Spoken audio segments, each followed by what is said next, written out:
Hello everyone, and I welcome you all to another video of our stack series. And in this video, we are going to learn about implementation of stack using our array. All right. So before starting, let me give you a brief like what we did in our previous video. So basically, we learned about stack. All right. So yeah, yeah. So this is a stack. It basically follows the leaf order. Right. Right. So what is a leaf order? Leaf order is basically last in first out. That means you can see stack as a container with the bottom closed. So we put elements like first element, second element, third element. And if we have to take out an element from here, obviously we're going to take the third element out first. Right. So that means the last in, which was third, is taken out first out. Right. So this was all you need to know of a stack. All right. Now the thing is how to implement a stack using array. Right. So that's what we have to study. So I told you the basic functions of a stack are push, pop, is empty, size, and top. So push basically pushes the element in our stack, like first element, second element, third element. Pop basically pops the element, that means popping the top element.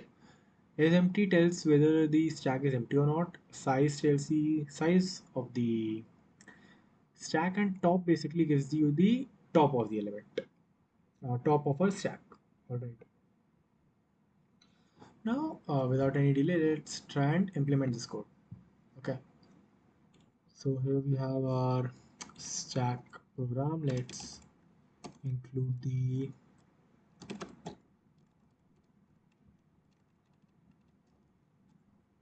header file.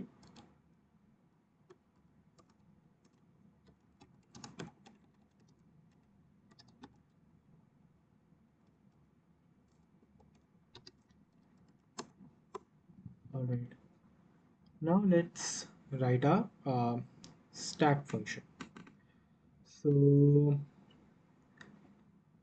to create a stack, let me write struct my stack. All right. So this is basically going to be a structure. Here we are writing a vector which will implement our stack. You know, vector and arrays are same, and that's what we use in yeah. Uh, that's what we use in our vector. All right.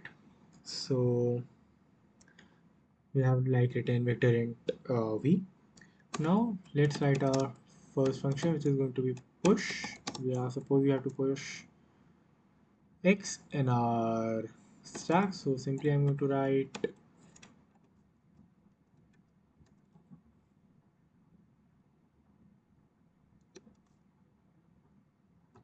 all right. That is all. Now if I have to write uh, int pop. Right. So int pop will basically return the top elements which you are taking out. Right. So int pop is going to be int res is equal to v dot back. All right. V dot pop back and simply return a res. All right. Now suppose if I have to write int top, it is going to be return v dot um, back. Right. Now if I have to write about the size one, suppose I write int size, what I'm going to do, I'm simply returning v dot size. Alright. And now if I have to write about int going to be bool empty. So basically I'm going to write return v dot empty. Alright, so I already have discussed about the vector of functions like pushback, popback, vback, size, and empty. So I am guessing you guys must already know it. So see, if we like void push and write an element, it will simply push the element inside a stack using our vector. Similarly pop, similarly top, similarly size, and similarly bool empty. Now let's implement this thing.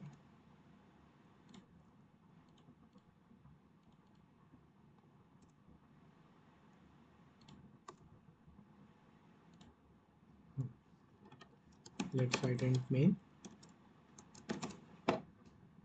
Let's make our my stack variable s. We're going to call it s. So for now, let's push 5. Let's push 10. And let's push 20 in it. Alright. Now I'm going to have cout s dot pop. Let's write intel as well here. Now I'm going to write cout s dot size, and now I'm going to write cout s dot top, and then we can write cout s dot empty as well, and in the end you can return 0. Alright, let's try and run this code. Let's hope this works.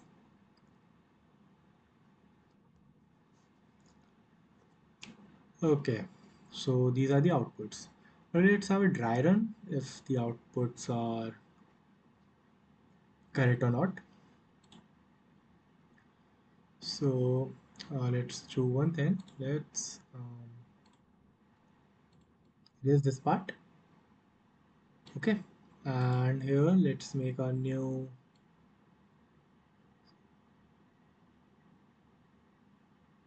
All right.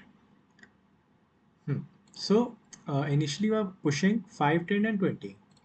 So our first element in our stack is 5, right?